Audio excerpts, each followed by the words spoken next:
یک وقتها در زمانهای پیش در یک شهر فارسی زبان دو برادر زندگی می کردند، قاسم و علی بابا. وقتی که پدر آنها از عالم گذشت، آنها بین خود میراث پدرشان را تقسیم نمودند.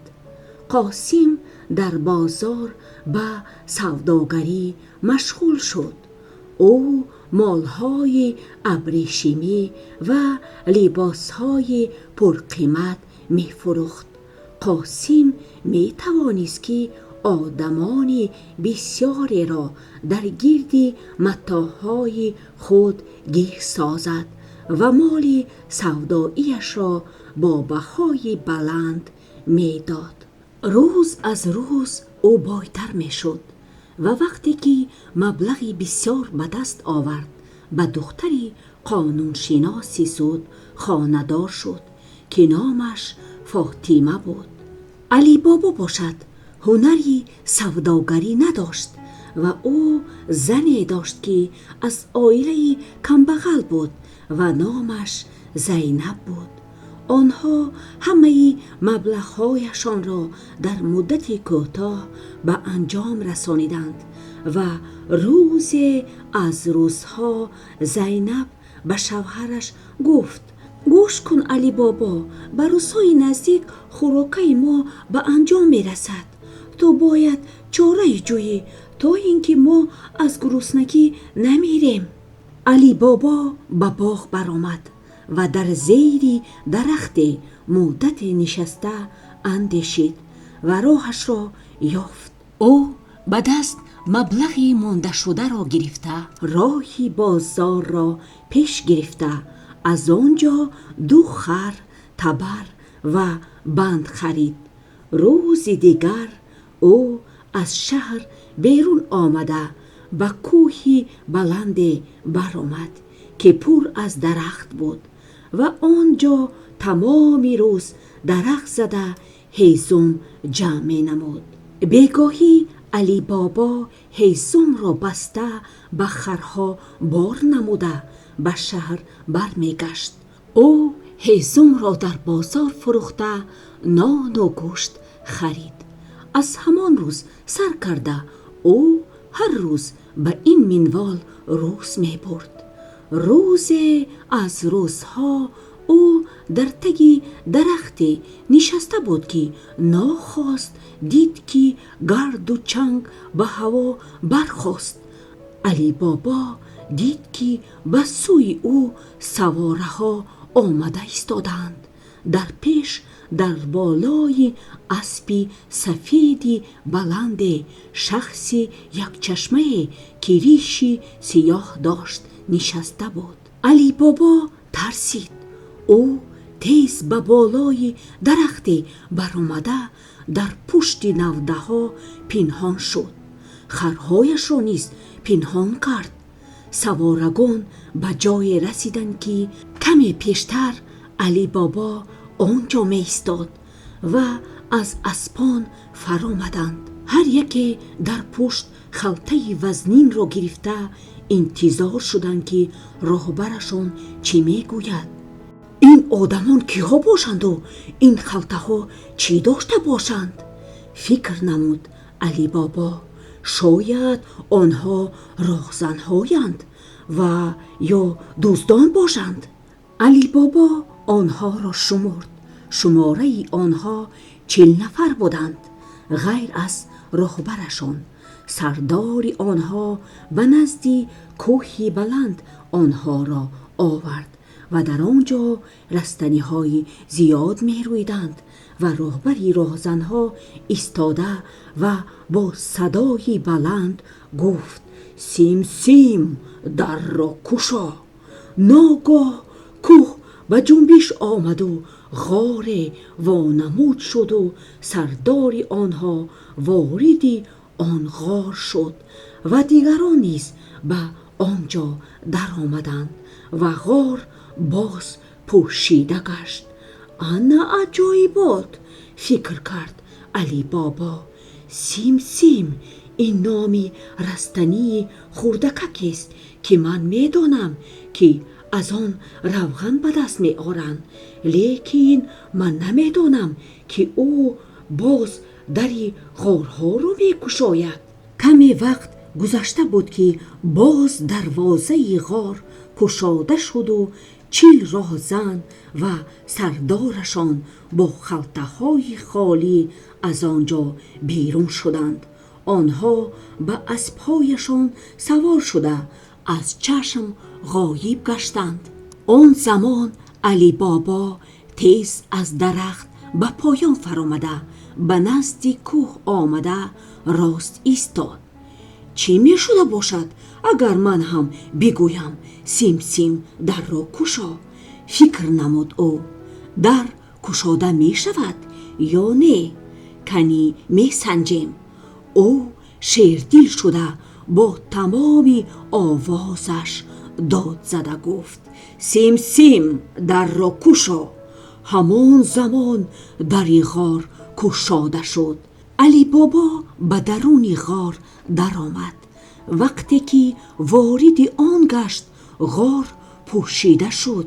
علی بابا کمی هراسید. اگر دری غار گشاده نشود او از اینجا برآمده نمی تواند. به هر حال او به پیش قدم مانده به اطراف نظر می کرد. او وارد خانه کلانی شد که در بالای میزها کاسه های کلانی که از طلا هستند گذاشته بودند. او بوی خوراکی با مزه را حس نمود و به خاطرش رسید که او از سحر باز چیزی نخورده است. او به نزد میز آمده دید که در بالای آن تمامی خوراک‌های با مزه، مرغ بریان، آش پلو و دیگر خوراک‌های با لذت گذاشته شدند. علی بابا مرغ را گرفته خورد، سپس آش را خورده سیر شد. کمی استراحت نموده وارد حجره دیگر شد که به آن حجره در آمد و چشمانش را پوشید. آنجا طلا و تنگه و جواهرات های بودند که جلا می دادند. آنها به زمین ریخته شده بودند و در هر کنج خانه کاسه و طبقهای طلایی که با سنگ‌های قیمت بها آرا داده بودند گذاشته شده بود. متاعهای گوناگون زیبا در مابین حجره گذاشته شده بودند.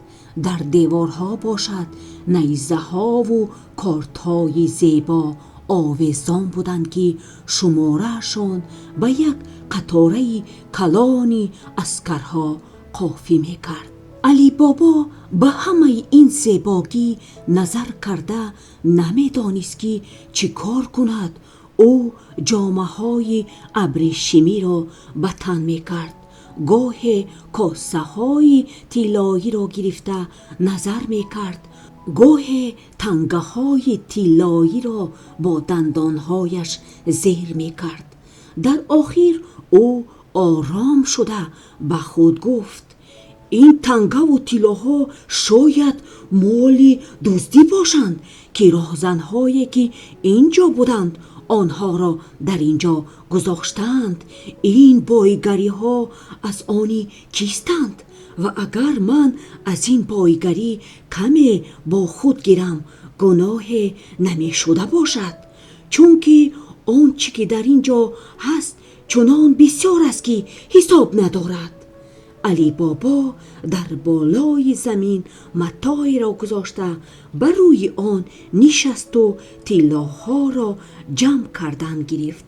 او از این غار 2 خلطه خالی یافته به آنها تنگه ها را انداخت و به نزد دری برآمد آمده داد زد سیم سیم در را گشا.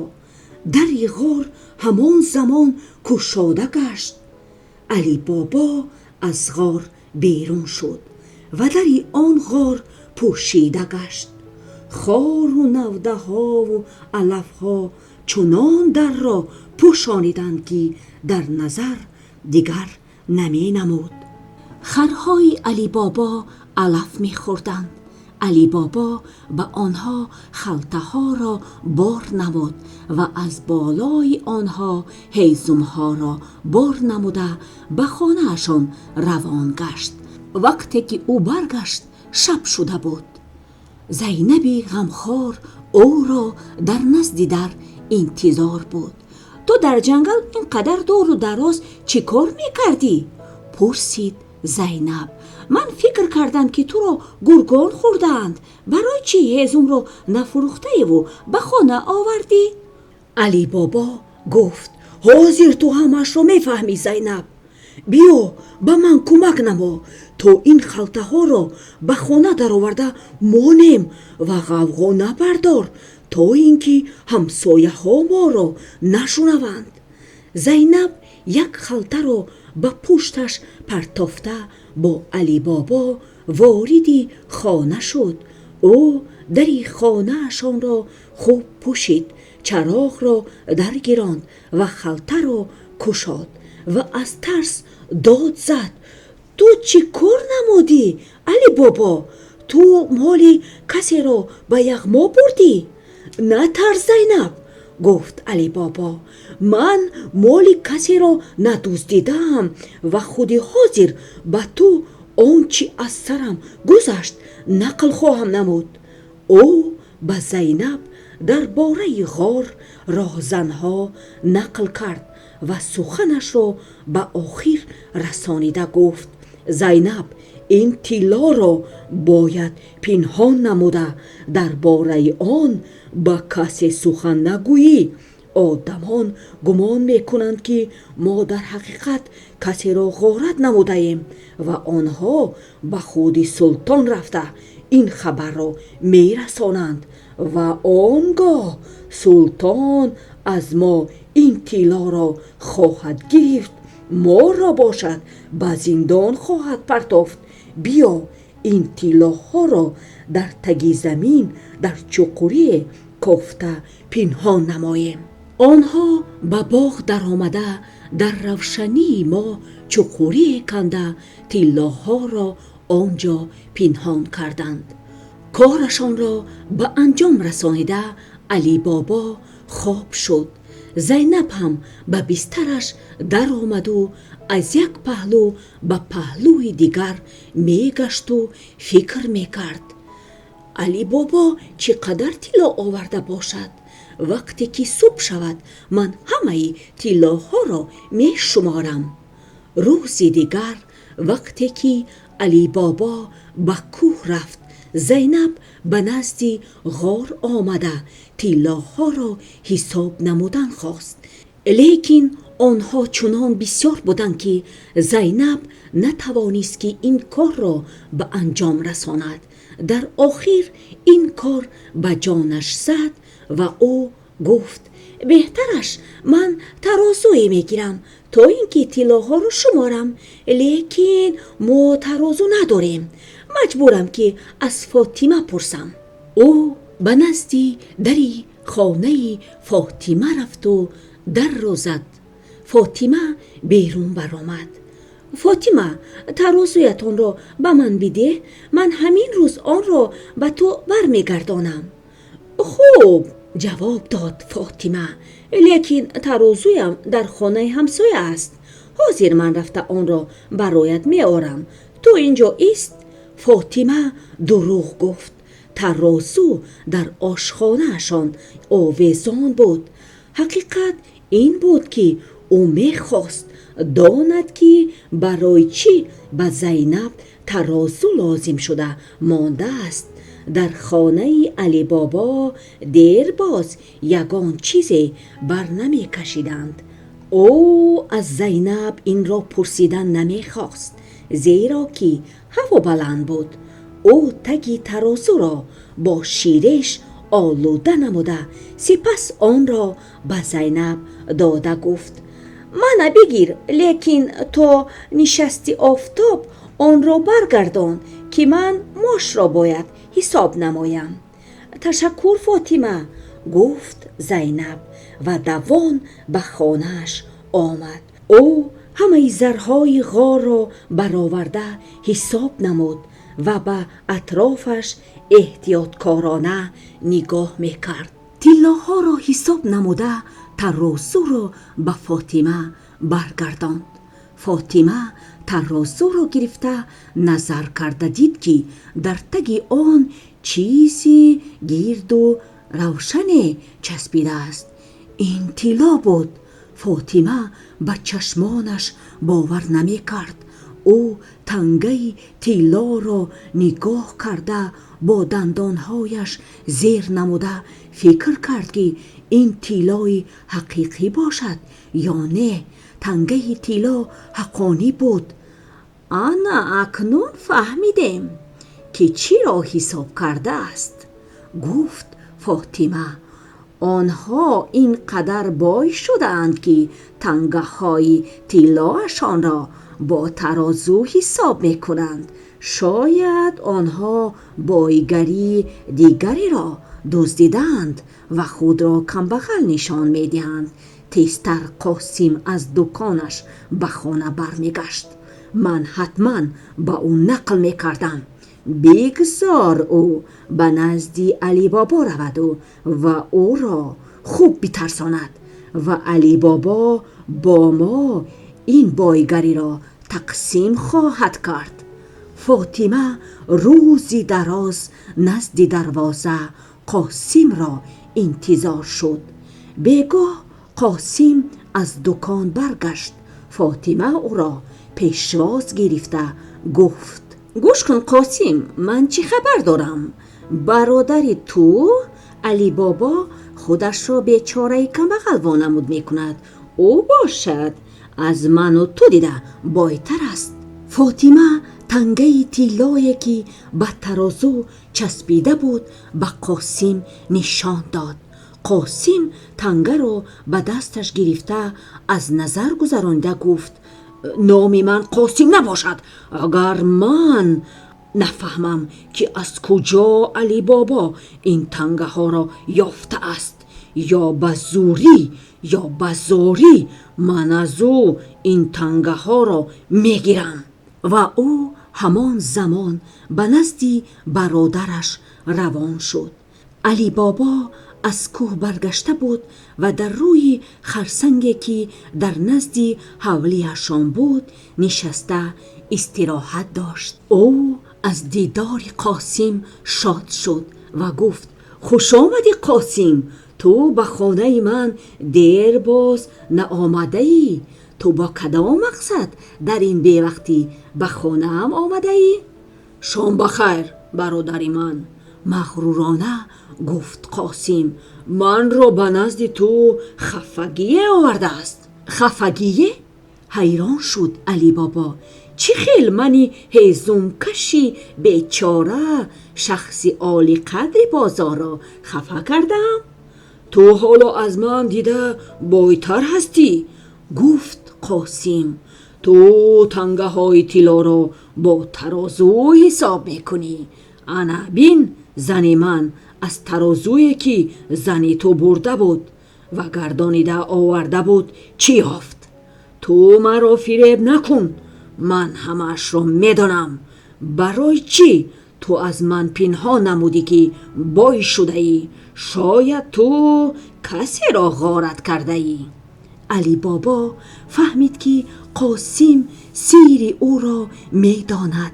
برای همین هم به او آن را گشادن خواست. ای برادر من، گفت او، من تو را تماما نمیخواستم که فریب دهم. من برای آن به تو چیزی نگفتم که دزدان و راهزنها مبادا تو را نابود نکنند. و او به قاسم درباره غار و راهزنها نقل نمود.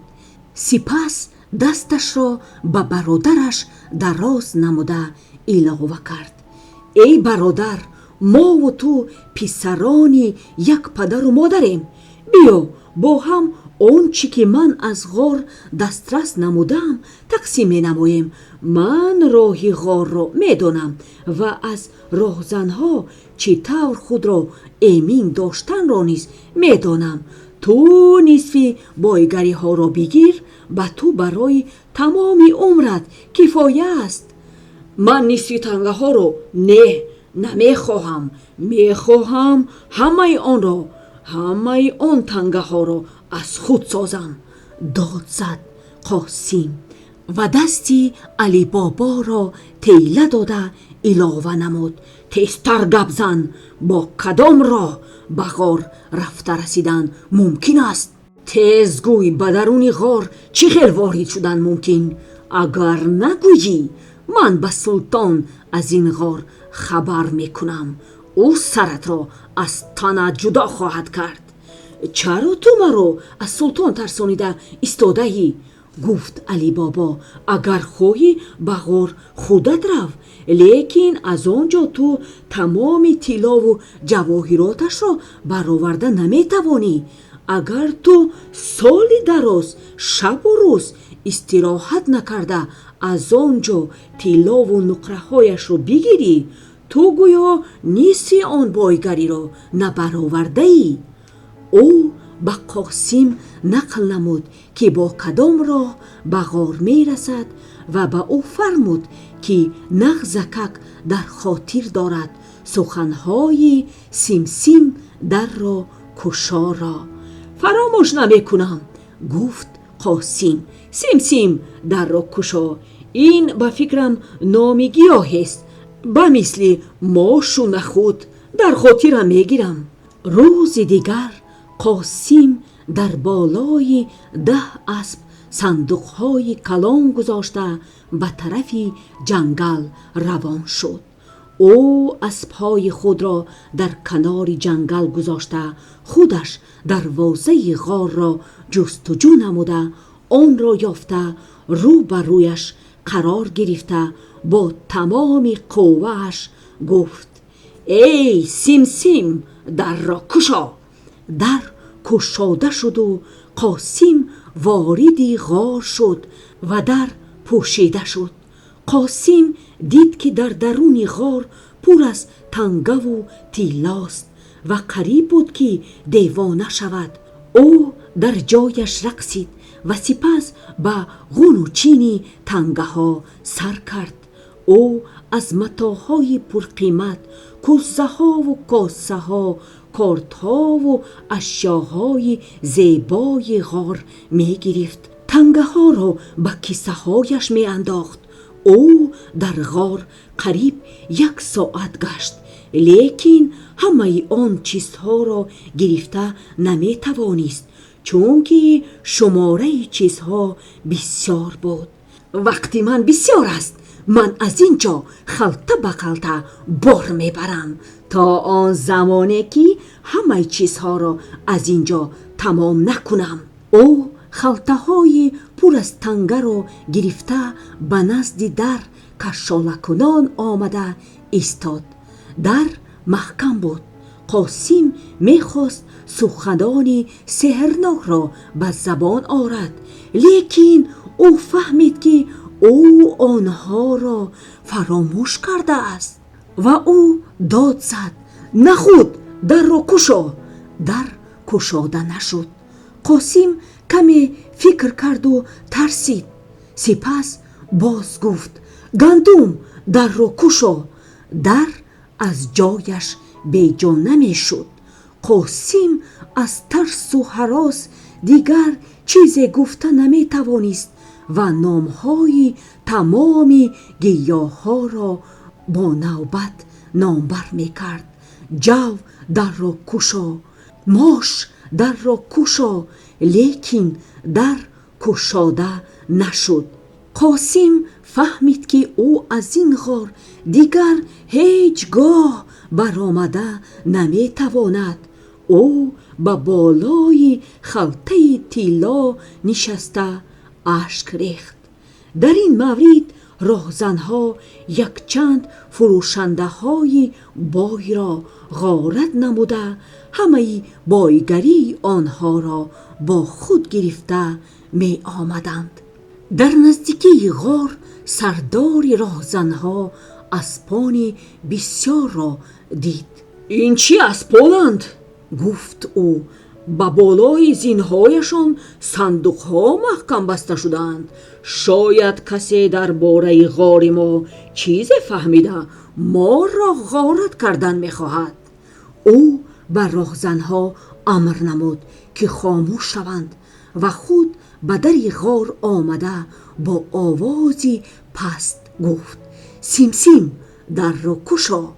در گشاده شد و راهزنها قاسم را دیدند که در پشت خلطه طلا خود را پنهان کرده بود.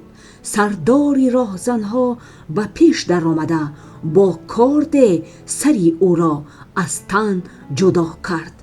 راهزنها مرده قاسم را در غار مانده خود اسبها را گرفته رفتند. فاطمه باشد تمام روز نزد تیریزه نشسته اسبان را با صندوقهای طلا انتظار بود، لیکن وقت می گذشت و از قاسم درکی نبود. فاطمه روز و شب منتظری قاسم ایستاده پگاهی نزد علی بابا آمد. علی بابا گفت: غمگین نشو فاطمه، من حاضر خودم رفته میبینم که با قاسم چه واقعه روی داده است. علی بابا همان زمان به خرش سوار شده به طرف جنگل روان شد. وقتی که به غار وارد گشت دید که برادرش در بالای خلطه های طلا کشته شده است. علی بابا مرده را از غار بیرون نمود و غمگین به خانه‌اش روان گشته فکر میکرد: انا به چه حالت نفس بد قاسم را رساند؟ اگر او بد نفسی نمیکرد و با من طلای برده را تقسیم میکرد، حاضر شاید او میزیست. علی بابا قاسم را به خاک سپرد، لیکن به کسی از بابت چخیل جان دادن او چیزی نگفت. فاطمه در قبرستان به آدمان گفت که شوهر او را در جنگل حیوانهای وحشی کشتند. وقتی که قاسم را به خاک سپردند علی بابا به فاطمه گفت: فاطمه بیا تو خانه‌ات را به من بفروش و با ما یک جای زندگی نما. اون وقت من خانه نو نمی سازم و تو هم تنها نمی مانی. فاطمه گفت: خانه من و آن چیزی که در آن است از آن توست. تنها راضی باشید که من با شما زندگانی نمایم، برای آن که دیگر برایم چیزی لازم نیست. علی بابا خوب گفت و آنها یک جایه با زینب و فاطمه زندگانی می کردند.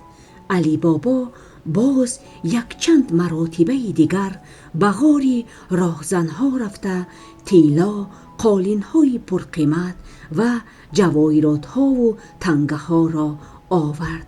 در آشخانه او هر روز خوراک تیار می کردند که آن نه تنها برای خود آنها بود بلکه برای همسایه هایشان نیز تیار می شد. وقتی که همسایه ها به او منتداری بیان می کردند علی بابا می گفت: پگاه باز بیایید و با خود دوستانتان را تکلیف نمایید. از من منتدار نباشید. من از بایگری برادرم قاسم شما را می خورانم. با او گرگان حمله آورده او را از ما بردند. او با دولت و ثروت بود. همین طور به نزد خانه علی بابا بیچاره ها از تمام شهر می آمدند و آنها او را نغز می دیدند. انا همین خیل علی بابا، زینب و فاطمه روز به سر می بردند. اکنون به راهزنها برمی گردیم. راهزنها بعد از چند روز به غار برگشتند و دیدند که مرده نیست و خلطه های طلا و تنگه به هر طرف پرتافته شدند.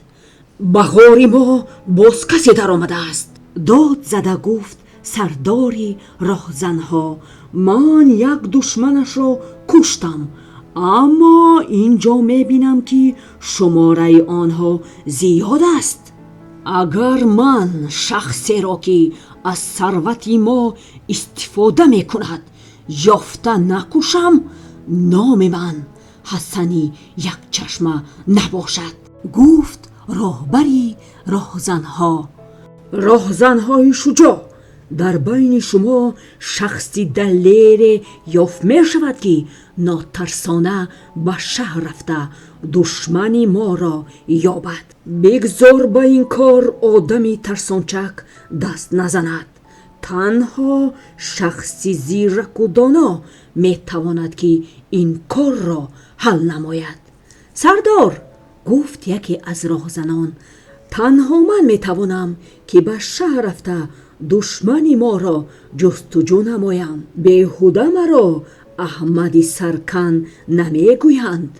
اگر دشمن را نیافتم با من چه کاری که خواهی بکن. علاوه نمود احمدی سرکن. خوب احمد، گفت سردار، به تو یک روز مهلت می دهم. اگر تو دشمن را یافت نمایی تو را یاردمچی خود می حسابم. اگر که یافت ننمایی بهترش که بر نگردی. من سرت را از تنت جدا خواهم کرد. آرام باش سردار، یک روز هم نگذشته تو خواهی دانست کیست دشمنت و او در کجاست. گفت احمد: من را همین بگاه در جنگل منتظر باشد. احمد لباسهایش را عوض نموده به بر جامه ابریشمی نموده تاقی بر سر نموده به شهر روان شد.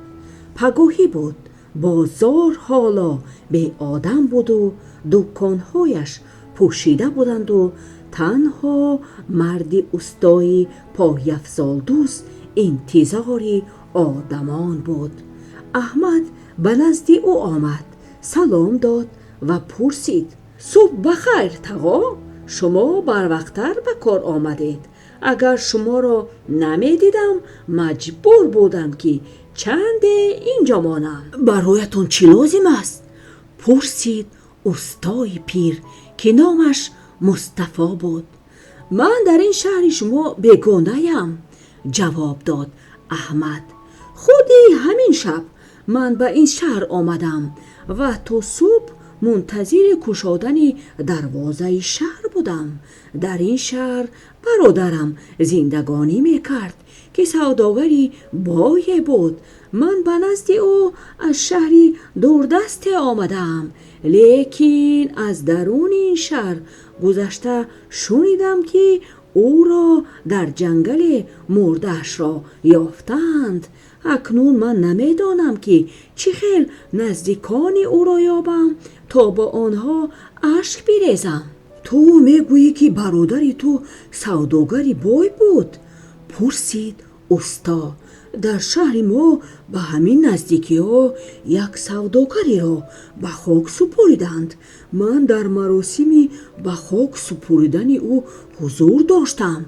زن آن سوداگر گفته بود که شوهرش را گرگان پاره نمودند، لیکن من از شخصی شنیدم که این گپ دروغ بوده است. حقیقت این است که مرده سوداگر را در جنگل یافتند که او سرش بریده بوده است و مرده‌اش را در خلطه به خانه‌شان آورده بودند. احمد نهایت شاد شد.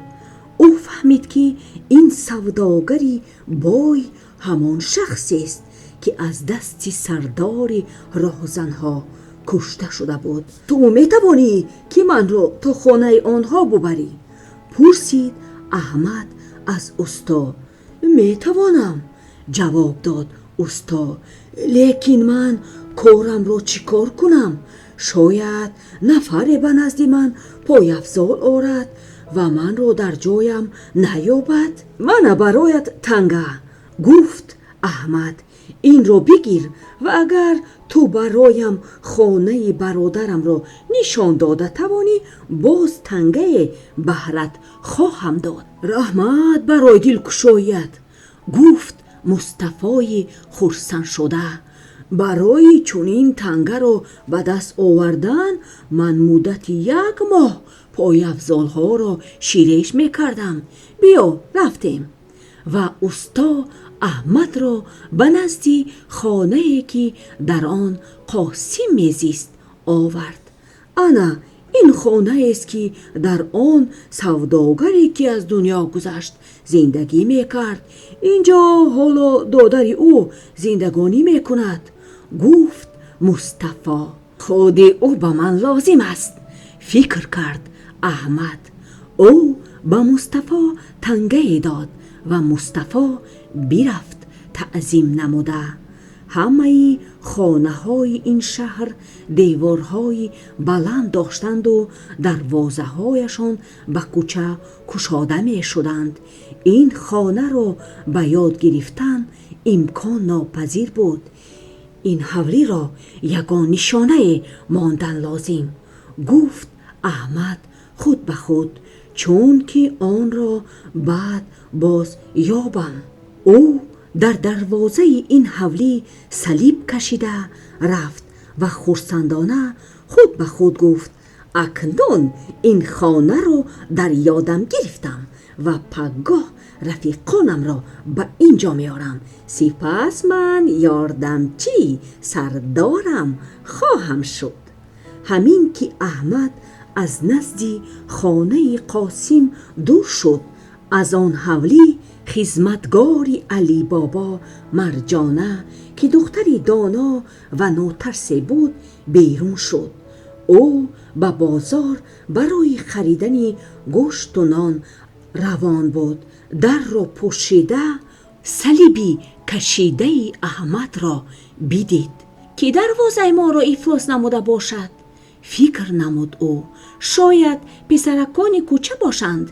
نه، این نشانه نهایت بلند نوشته شده است. این را شخصی کلان سال نوشته است که کاری بدی را پیش گرفته است. شاید این عمل را برای آن کرده است که کسی را نسازد و یا چیزی را به یغما برد. باید کارش را ویران سازم. مرجانه به خانه در آمده بور گرفته به همه دروازه های همسایه هایشان چونین صلیب را نوشتمان. سپس از پی کار خود شد. راهزن به نزد غار رفته به سردارشان گفت گوش کن سردار، همه تان گوش نماید. من مکانی زیستی دشمنمان را یافتم. آنجا نشانه نوشته کردم. پگاه من آن جای را به شما نشان خواهم داد. قنزن احمدی سرکن، گفت راهبری راهزنها. پگاه سحر همه‌مان تیار می شویم. ما در تگی جامه های خورد کارت های تیز را پنهان نموده با احمد به نزد خانه دشمنمان راه سپار می شویم. اطاعت می نمایم سردار، گفتند راهزنها و همه احمد را با براری کار تبریک گفتند. احمدی سرکن فکر نموده گفت حالا می بینید که من یاردمچی سردار خواهم شد. او تمام شب بیدار خوابی کشید و وقتی که صبح دمید همه را از خواب بیدار نمود. آنها جامه های بخارایی به بر کردند، سله های سفید به سر نموده و در تگی جامه های خود کارت های تیز را پنهان ساختند و راهی شهر را پیش گرفتند. کسی که آنها را می دید می گفت این آدمان بخارا هستند، در شهر ما مهمانند. در صفی پیش راهبری راهزنها با احمد می رفت. احمد آنها را در درون شهر بسیار گردانیده به کوچه لازمه آورد. نگاه کنید، گفت احمد، انا به آن دروازه که نشانه دارد. او انا در اینجا هم چونین نشانه هست؟ گفت راهزنه. در کدام خانه دشمن ما زندگی می کند؟ علاوه نمود او. در آن خانه هم چونین نشانه هست. در این خانه، در آن خانه، اینجا در تمام خانه های کوچه نشانه هست. داد زدند راهزنها. راهبری راهزنها در غضب شده گفت این چی معنی دارد؟ کسی تو را فریب داده است احمد. تو وظیفت را اجرا نکردی، برای همین دیگر در صف ما نیستی. من خودم سر تو را میبرم. وقتی که آنها به جنگل برگشتند، سردار راهزنها سری احمد را از تنش جدا نمود. سپس او پرسید باز کی این کار را به ذمه میگیرد؟ کی رفته خانه دشمن ما را جستجو میکند؟ کی جسور و ناترسی خود را نشان میدهد؟ بگذار این کار را ترسانچکی تنبل به عهده نگیرد. سردار اجازه دهید که من اجرای این کار را به ذمه گیرم، گفت یک راهزن که محمد نام داشت. من شخصی پیرم و من را با آسانی فریب نمیدهند و اگر من وظیفه را اجرا نکنم من را به مثل احمد به قتل رسانید. رو محمد، گفت راهبری راهزنها، تو را ما بگاهی روزی دیگر در همین جا انتظار می شویم. لیکن اگر تو جای زیستی دشمنمون را نیابی از مرگ خلاص نمی شوی. علاوه نمود راهبری راهزنها. صبح روز دیگر محمد به شهر روان شد. احمد به راهزنها درباره مصطفی نقل کرده بود و محمد به بازار نزد استای پیر مصطفی روان شد. او به مصطفی چون احمد با مصطفی سخن گفته بود گفتگو را سر کرد. با او وعده داد که اگر مصطفی خانه سوداگری را که او را کشته بودند نشان دهد صاحب 2 تنگه خواهد شد. مصطفی شاد گشته او را تا نزد دروازه خانه قاسم برد. مجبورم که من به این خانه صلیب بکشم، فکر کرد محمد. او از زمین سنگ پاره را برداشته در یک کنج دروازه نشانه گذاشت. اینجا این نشانه در چشم نمیتابد. تیزتر به نزد سردار روم و او را به اینجا گرفته بیارم، فکر نمود او تیزتر به نزد رفیقانش روان گشت. مرجانه باشد همین زمان از بازار برمی گشت. او دید که از نزد دروازه آنها مرد بر راه برآمد. او حس نمود که اینجا چی سیره هست. مرجانه به دروازه نزدیک شده دید که در دروازه صلیب نوشته کرده شده است. انا گپ اکنون فهمیدم که کیست آن شخصی که در دروازه ما خطی می کشد. حالا ایست من تو را باب می کنم. او از زمین سنگ پاره را برداشته در دروازه های همه همسایه ها چونین نشانه گذاشته ماند. اکنون کوشش نما خانه ما را جویان شو، گفت خود به خود مرجانه. برایت چون دیروزه این مسئله حل نشونده خواهد ماند. محمد تمام راه دویده به غار وارد گشته گفت تیزتر اینجا بیایید من به آن خانه نشانه گذاشتم. این بار دشمن دور نمی شود. آماده سفر شوید، زود باشید. راهزنها جامه ها را به بر نموده از دنبال محمد روان شدند. آنها سراسیمه تا صبح خواستند که از آنجا باز برگردند.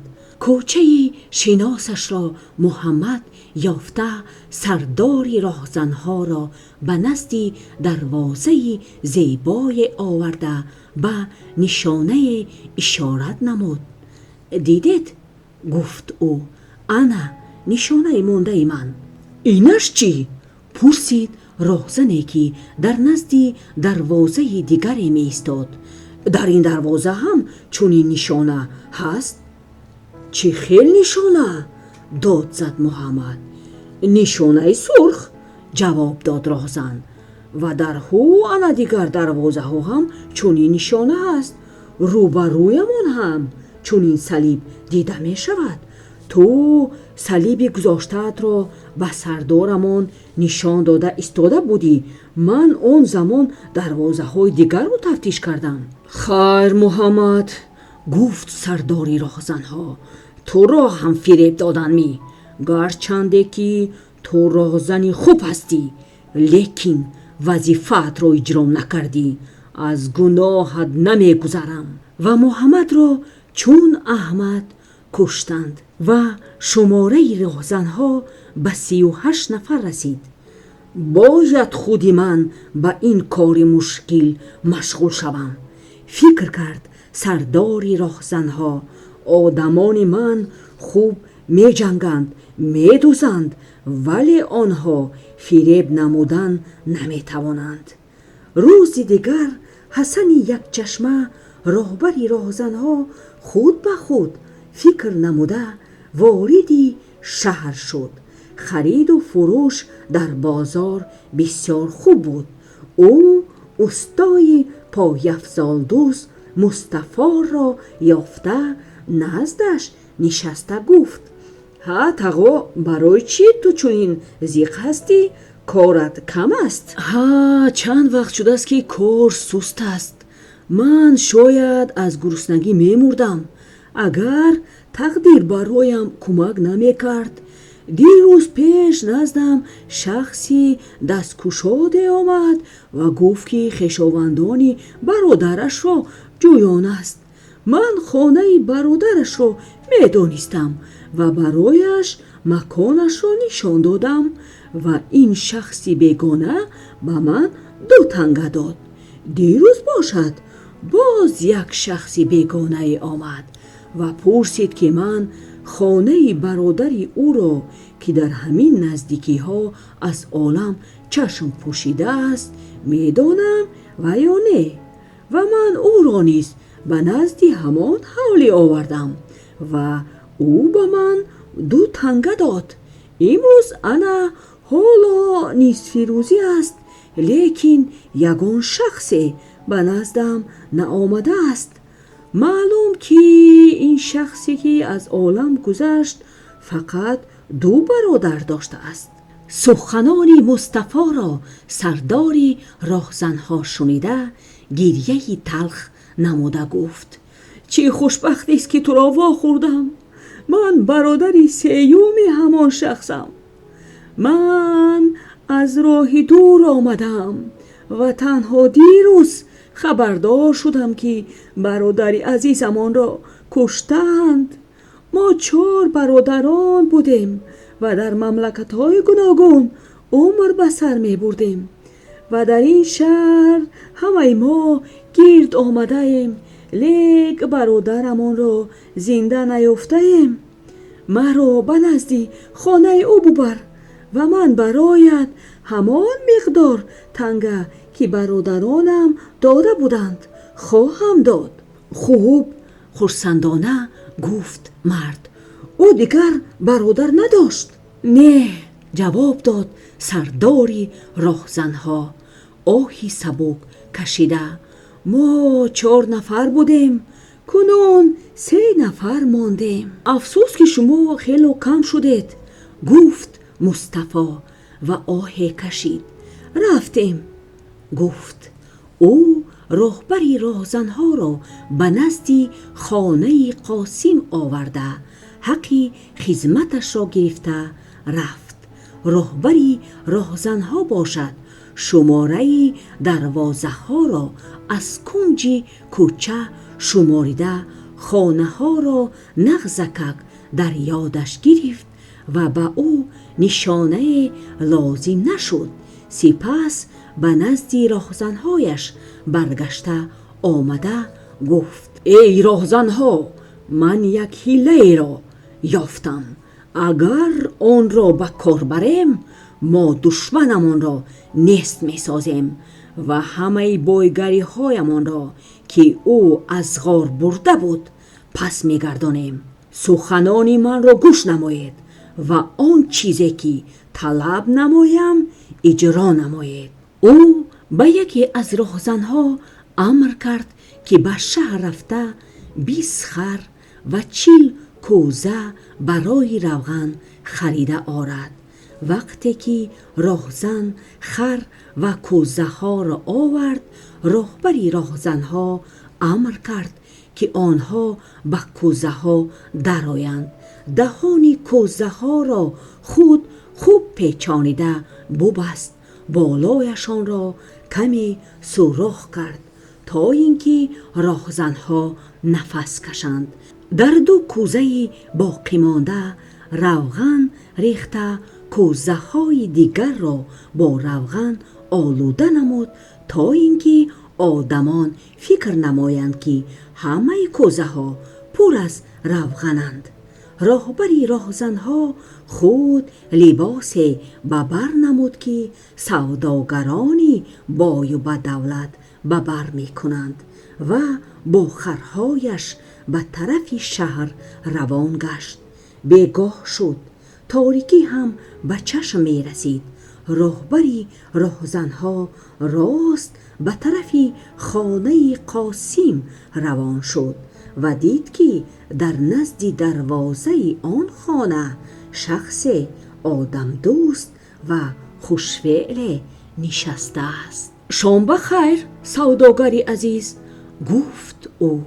من مهمانم، از مملکتی دوردست آمدم. من روغن خوبی آوردم و میخواهم که آن را در شهر شما سودا نمایم، لیکن خرهای من در راهی دور و دراز مانده شدند. وقتی که من به این شهر شما رسیده آمدم شام شد و تمام دکانها در بسته شدند. من در جستجوی منزلی که آنجا شب را روز کنم وقتم را گذرانیدم، لیک شخصی یافت نشد که من را با جای خواب تأمین سازد و من از نزد تو گذشته ایستاده دیدم که تو شخصی با آداب و گشاده چهره هستی. شاید من را به مدتی 1 شب به خانه‌ات راه می دهی. من کوزه هایم را به حوالیت می گذارم و پگاه صبح بر وقت آنها را به بازار برای فروش می برم. سپس به مملکت خودم بازگشته به همه درباره نیکیت نقلها خواهم کرد. مرحمت نمایید، گذرید، مهمانی از دور آمده. گفت علی بابا، ما جای بسیار داریم، خرها را سیر میکنیم، بارتان را جا به جا گذارید و سپس خوراک شام را یک جایه میخوریم. ای مرجانه، سگها را ببند تا مهمانان ما را آزار ندهند. گفت علی بابا، از شما می ندارم سوداگری مهربان. گفت راهبری راهزنها، بگذار آرزوهایت جامه عمل پوشند، چون این عملت که مرا به مراد رسانیدی. او خرها را به حولی علی بابا وارد ساخته آهسته یک کوزه ها را به زمین گذاشت تا اینکه به راهزنها آسیب نرسد. سپس به بالای کوزه ها سر خم کرده آهسته‌ک گفت آرامک نشینید. شب من به پیشتان برآمده شما را به خانه می درارم. راهزنها آهسته یک جواب گفتند: اطاعت می نماییم. سرداری راهزنها به خانه داخل شد و به حجره که در آن دسترخوان تیار بود گذشت. علی بابا او را نشسته انتظاری می کشید. مهمان را دیده او مرجانه را جیغ زد: های مرجانه، امر نما تا مرغ را بیریا نموده چپاتی بزند.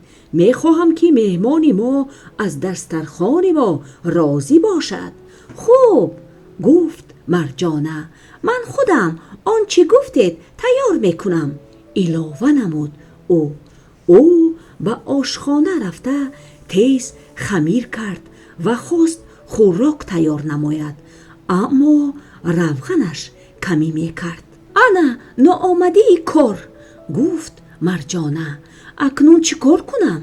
شب است، روغن از کجا میخرم؟ از همسایه ها هم پرسیده نمی شود، همه خوابند. او به پیشانیش زده گفت: من ساده در تگی تیریزه 40 کوزه روغن هست.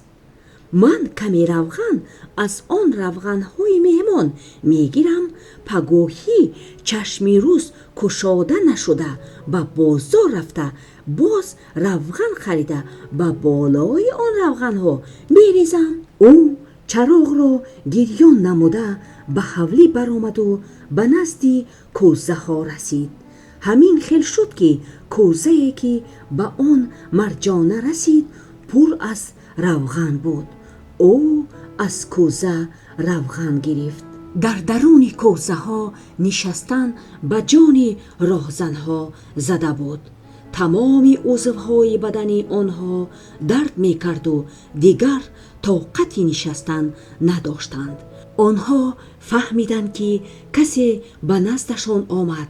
خیال نمودند که این راهبرشان است که برای آنها آمده است و یکی از راهزنها گفت: خوب شد که آمدی سردار، تیزتر به ما اجازت بده که از این کوزه های لعنتی بیرون شویم و صاحب خانه را به قتل رسانیم که دشمنی ماست. مرجانه آواز را از درون کوزه شنیده چراغ را به زمین افشانیده قریب بود که از ترس خود بیفتد، لیکن او دختری دانا و ناترس بود و زود درک نمود که این سوداگر راهزن و دزد است و در کوزه ها آدمان او نشستند و علی بابا در خطر است. او به نزد کوزه‌ای که از آن آواز برآمده بود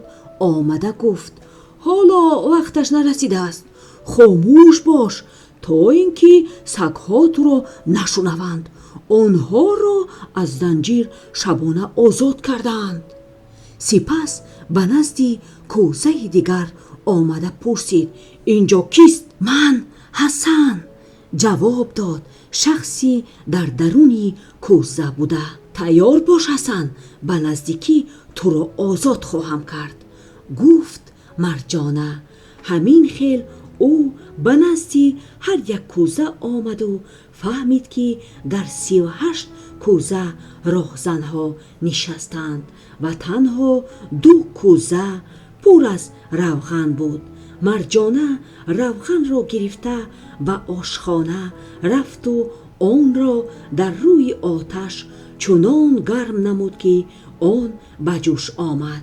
سپس مرجانه روغنی به جوش آمده را بر روی شخصی در کوزه نشسته بیریخت و او نابود شد. از یک دشمن خلاص شد. به نیست ساختن دیگرهایشان شروع نمود. مرجانه همین طریق همه راهزنها را به همین طور نیست نمود. سپس خوراک پخت و به نزد علی بابا و مهمانش برده ماند.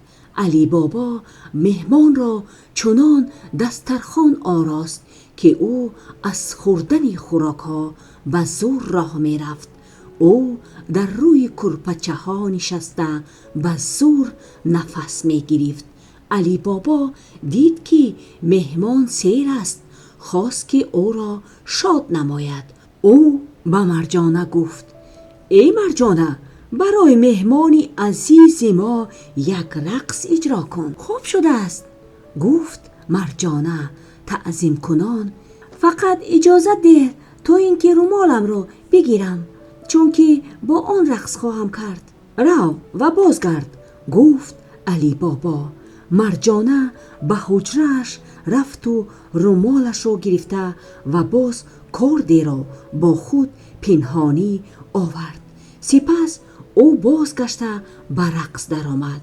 علی بابا و راهبری راهزنها به او نظر می کردند و سرهایشان را می جنبانیدند. در بین رقص مرجانه به مهمان نزدیکتر آمد و چون گربه به مهمان هجوم کرد. او با کارچه به دلش بیزد. راهزن داد زده مرد. علی بابا از این کار حیران شد. او فکر کرد که مرجانه از عقلش بیرون شده است.